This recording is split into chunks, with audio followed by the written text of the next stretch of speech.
오늘 하나님께서 우리에게 주신 말씀은 마태복음 14장 23절, 마태복음 14장 23절 말씀입니다. 신약성경 25면입니다. 제가 봉독해 드리도록 하겠습니다. 무리를 보내신 후에 기도하러 따로 산에 올라가시니라. 저물매 거기 혼자 계시더니. 아멘. 다시 한번 우리 다 함께 합독하도록 하겠습니다. 무리를 보내신 후에 기도하러 따로 산에 올라가시니라. 저물매 거기 혼자 계시더니. 아멘.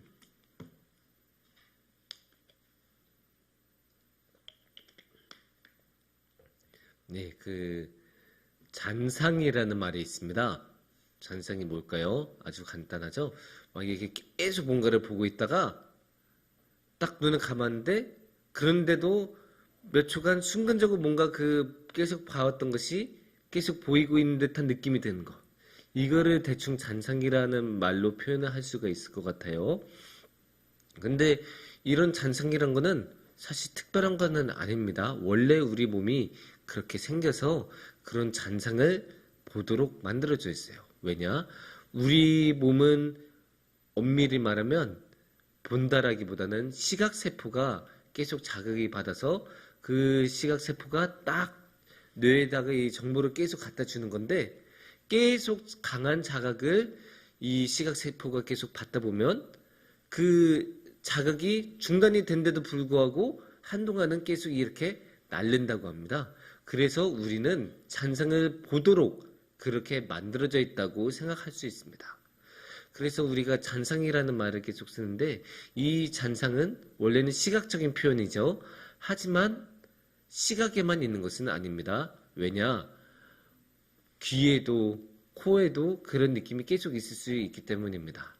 같은 후크송이나 비슷한 찬양을 계속 듣다 보면 그 찬양을 딱 멈춘데도 불구하고 한동안 귀에 그 멜로디나 가사가 맴도는 그런 느낌 여러분 많이 받아보셨을 겁니다.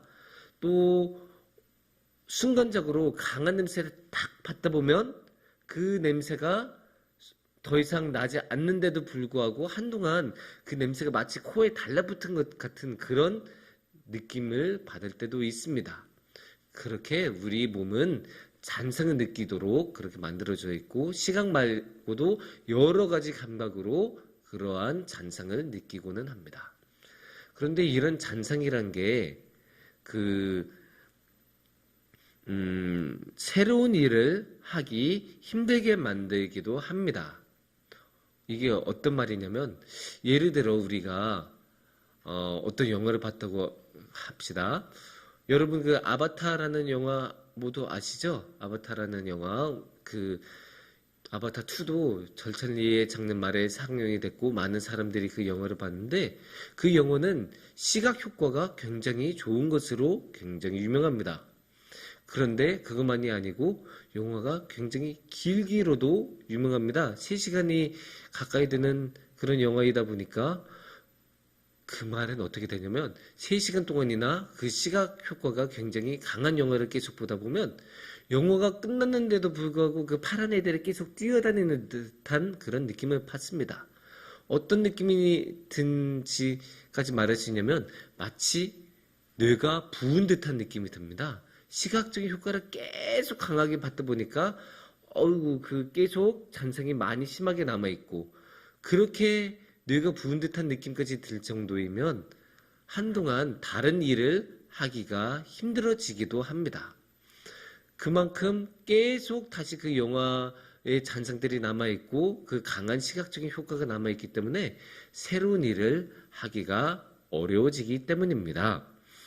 그런데 이런 잔상이라는 것은 이렇게 1차원적으로만 일어난 건 아니에요. 그냥 딱 시각적으로 봤으니까 시각적인 잔상이 남아있고, 귀로 들었으니까 귀로 잔상이 남아있고, 이런 것으로만 남아있는 게 아니고 우리 일상의 삶 가운데서도 그런 잔상이 나타납니다. 어떤 말이냐면, 예를 들면 우리가 직장 생활에서 열심히 일을 했다고 생각해 보세요. 하루 종일 열심히 일하고 야근까지도 열심히 했어요. 그리고 집에 왔어요. 집에 오면 그럼 어떻게 될까요? 기진맥진하겠죠? 너무나 힘든데 그런데 기진맥진한 것으로 끝나지 않는 경우가 많습니다. 왜냐? 직장 생활에서 하던 그 일이 계속 머릿속에 남아있는 경우가 많기 때문입니다. 그 보고서 어떻게 이렇게 써야 됐었는데 라는 생각이 들기도 하고, 회의 때 했던 이야기들이 남아있기도 하고, 또 상사한테 혼났던 것들이 마음에 남아있을 수도 있습니다. 그처럼 직장 생활에서의 삶이 계속 잔상으로 남아있는 경우도 있습니다. 또한 우리가 집안일 할 때도 그런 경우들이 있습니다. 우리가 집안일을 열심히 하다 보면, 예를 들면 김장 같은 거를 하면 집중해서 열심히 많은 일을 해야 되잖아요. 준비할 것도 많고 해야 될 것도 많고, 그러다 보면 막 배추 같은 거, 배추 지금 사야 싼데, 배추 저 가게 말고 저쪽 슈퍼마켓 가야 싼데, 그 배추를 가서 이렇게 다듬으면 이번에는 배추를 조금 더 많이 김장을 하려고 하니까 이번에 그 큰 통으로 그걸로 안 될 텐데 저쪽 통에 담아야겠다. 막 이런 생각을 계속 하게 되잖아요. 계속 하고 잠자려고 누워도 계속 배추만 이제 머릿속에 보이고, 이렇게 잔상이 일상생활 속에서도 형성이 되고 남아있는 그런 경험들 모두 해보셨을 것입니다. 그런데 이런 게 중요한 게 신앙생활에 별로 좋지 않은 영향을 미칠 수 있다는 점입니다. 왜냐? 당연하죠. 우리가 이제 예배를 드리려고 이렇게 다 모여서 딱 이렇게 찬양을 하려고 하는데 계속 배추만 생각나면 그게 예배가 제대로 되겠습니까? 우리가 성경을 딱 읽으려고 이렇게 펼쳤는데 계속 그 영화의 그 모습들만 이렇게 머릿속에 왔다 갔다 하고 있으면 그 성경을 제대로 묵상을 할 수 있을 리가 없을 것입니다. 그래서 그런 것들은 그런 잔상은 참 좋지가 않은데, 말씀드린 것처럼 우리 몸은 잔상을 보도록 만들어져 있기 때문에 이것을 피하기는 참으로 어렵습니다. 거기에 자연법칙 중에 관성의 법칙이라고 있습니다. 관성의 법칙은 하던 운동을 계속 하도록 만드는 그런 운동이기 때문에, 이런 관성의 법칙처럼 우리 일상에서도 관성이 있기 때문에 그렇게 하던 것을 계속 쭉 하려는 그런 성질을 우리 사람들도 가지고 있습니다. 그래서 그것을 가지고 신앙생활에 딱 들어가면 당연히 일상생활에서 하던 일을 그대로 계속 하려기 때문에 당연히 방해가 되고 주님을 온전하게 만나는데 도움이 되지 않는 경우가 너무나 많습니다. 그렇다면 우리는 어떻게 해야 될까요? 어떻게 우리는 주님을 제대로 바라보고 이 관성에서 벗어날 수 있을까요? 그러기를 위해서 우리는 기도를 해야 합니다. 우리가 기도를 하면 어떻게 보통 합니까? 보통 이렇게 하죠. 우리가 어린아이들한테, 자녀들한테 기도를 가르칠 때도 눈 감고 손 모으고 기도손하고 기도하자 이런 식으로 말을 하잖아요. 왜 그럴까요? 우리가 일단 눈을 감으면 다른 외부에서 오는 자극을 최대한 막아줄 수 있습니다. 그게 최대한 막아줄 수 있고, 우리가 두 손을 모으면 어떻게 될까요? 우리가 스스로 다른 일을 하기가 어렵지 않습니까? 그렇게 우리가 외부에서 오는 자극도 차단하고 다른 외부에 우리가 자극을 주지도 않고 그렇게 외부와의 관계를 딱 이렇게 막고 차단을 일단은 하겠다는 뜻입니다. 그렇게 차단을 하면 그러면 어떻게 될까요? 일단은 우리가 다른 것에 오는 자극들을 막으니까 그런 관성에서 조금 자유로워지고 그 관성이 지나가고 사라지는 그런 시간을 우리가 기도를 통해 가질 수 있습니다. 그래서 기도를 통해서 완전히 딱 멈추는 시간을 가지고 우리 자신을 그렇게 비우고 그 일상에서 있었던 그 많은 것들을 깨끗하게 씻어내다 보면 어떻게 될까요? 그때 슬슬 비로소 다시 주님을 바라볼 수 있는 여유와 시간과 기회를 얻을 수가 있습니다. 그렇게 우리 마음이 다시 잔잔해지고 그런 외부의 모든 그런 자극들에서 자유로워져서 다시 이제는 잔상에 시달리지 않고 주님만 바라볼 수 있게 되면 그때 우리가 다시 주님과의 교제를 지키고 주님과 이야기를 나누면서 주님께 편안하게 나아갈 수 있습니다. 오늘의 말씀에서도 그런 모습을 너무나 잘 볼 수 있습니다. 우리가 23절 말씀을 한번 같이 보면 이렇게 말씀하고 계시죠. 무리를 보내신 후에 기도하러 따로 산에 올라가시니라 저물매 거기 혼자 계시더니 이렇게 말씀을 하고 계십니다. 여기서 오늘의 말씀에서 예수님은 무엇을 하고 계실까요?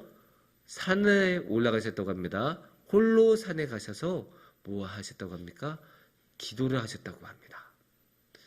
이게 보면 예수님도 결국 기도를 하러 가셨다는 것을 알 수 있는데 이 말씀의 맥락을 보면 더 이게 중요해요. 일단은 그 말씀 가운데 뭐라고 나왔었습니까? 23절에 무리를 보내신 후에라고 나와요. 이거부터가 중요합니다. 사실 우리 같은 평범한 사람들은 아무리 많은 사람들 가운데 있더라도 많은 사람들이 우리를 주목하지는 않죠. 다른 사람들이 우리를 왜 주목할까요? 우리가 우스꽝스러운 옷 같은 것을 입지라도 않은 이상, 우리가 막 소리 지르고 다니지 않는 이상, 그냥 조용하게 평범하게 가면 다른 어떤 누구도 우리를 주목하지는 않습니다. 하지만 예수님은 달라요. 예수님은 그냥 평범하게 동네만 지나가더라도 동네에 있는 모든 사람들이 나와서 예수님을 만나고 싶어 했어요. 그래서 예수님의 말씀을 듣고 싶어 했고 예수님께 치유하심을 받고 싶어 했습니다. 그렇게 어떻게든 예수님과 한 번 더 관계를 하려고 많은 사람들이 모이니까 예수님께서는 무리 가운데 있으면 굉장히 많은 자극을 받았을 거예요. 우리도 막 많은 사람들의 말을 듣다 보면 정신이 없잖아요. 예수님도 당연히 많은 사람들의 이야기를 듣고 많은 사람들과 그렇게 관계를 가졌으면 굉장히 정신이 없으셨을 겁니다. 그래서 예수님께서는 그 무리를 다 보내신 후에 홀로 산에 가셨다고 하지 않습니까? 혼자 있는 시간을 가지셨고 산으로 들어가는 시간을 가졌습니다. 그래서 거기서 조용하게 다른 모든 것을 꺼내내고 그런 관성의 자극들을 흘러보내고 조용하게 기도하는 시간을 가지신 것으로 볼 수 있습니다. 또한 오늘의 말씀이 어떤 맥락에 있냐면 5천 명을 먹이신 사건, 그 유명한 오병이어 사건 직후에 일어난 일입니다. 그렇게 오병이어를 일으키셨으니까 그 사람들이 또 얼마나 예수님을 만나고 싶어하고 얼마나 예수님께 더 나아가겠습니까? 그 많은 사람들이 몰려들어서 예수님께 이야기를 나누고 그러다 보면 그 흥분, 막 또 그 지지, 인기, 막 이런 것들이 막 뒤섞여서 얼마나 정신이 없겠어요. 정치인들만 해도 길거리에 막 선거 유세 나가면 사람들이 막 모여서 막 환호도 해주고 지지도 하고 그러지 않습니까? 그것만 해도 정치인들은 취한다고 합니다. 그래서 평소하고 다른 모습을 보이기도 하고 아니면 지고 있는 상황인데도 이기고 있는 듯한 착각을 받는다고 하는데 예수님은 하물며 어느 정도였겠습니까? 이렇게 큰 오병이어의 사건을 일으키신 직후이니까 얼마나 많은 사람들이 예수님께 와서 매달리고 예수님께 나와서 예수님을 칭찬하고 그렇게 지지를 했겠습니까? 그러니까 너무나 흥분하고 마음이 들뜰 수 있는 상황인데 예수님께서는 홀로 그때 산에 들어가셔서 그 마음을 쫙 가라앉히시고 다시 한번 마음을 깨끗하게 씻으시고 주님만 바라보고 아버지 하나님만 바라보는 시간을 가졌습니다. 이런 모습을 우리가 좀 배워야 될 것 같아요. 왜냐? 결국 중요한 거는 사람들의 지지나 그런 말초적인 신경을 자극한 게 아니라 우리 하나님을 바라보고 우리 주님과 함께하는 것이 아니겠습니까? 그래서 우리는 정말로 중요할 때는 모든 것을 씻어내고 모든 것을 딱 차단하고 주님만 바라보는 시간을 갖는 것이 너무나 중요합니다. 그게 우리가 기도를 하는 중요한 이유 중에 하나이고 그렇게 우리는 기도를 통해 다른 모든 것을 딱 잘라내고 주님만 바라볼 수 있습니다. 사랑하는 성북중앙교회 여러분, 그래서 우리가 더욱더 기도로 주님께 나아가기를 원합니다. 물론 우리가 일상이 너무나 바쁘고 해야 할 일들이 너무나 바쁘다 보면 그렇게 주님께 나아가기가 힘듭니다. 그리고 우리 머리가 정신이 마음이 완전히 하던 일에 팔려 있어서 주님을 바라보는 게 더욱 힘들 때도 있습니다. 그래서 그럴 때마다 우리는 우리 자신을 마음을 딱 내려놓고 주님께 나아가서 주님께 기도로 나아가서 오직 주님만 바라본다면 주님께서도 우리의 마음을 주님의 사랑으로 충만하게 채워주실 것입니다. 기도하겠습니다.